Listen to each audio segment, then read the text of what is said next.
Malapit na ang nakakatakot na araw ng pagpaparusa ng Panginoon.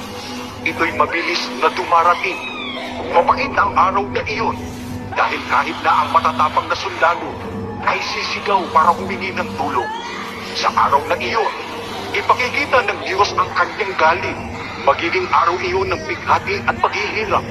Araw ng pagkasira at lubusang pagkawasak. Magiging maulap at madilim ang araw na iyon. Sinabi ng Panginoon, ipararanas ko ang paghihirap sa mga tao at lalakad silang parang ulan dahil nagkasala sila sa akin. Dadaloy na parang tubig ang kanilang dugo at mabubulok na parang dumi ang kanilang bangkay. Hindi sila mailigtas ng kanilang mga pilat at ginto. Sa araw na ipakikita ko ang aking galit na parang apoy na tutupok sa buong mundo, sapagkat bigla kong lilipulin ang lahat ng naninirahan sa lupa. Magsisi na kayo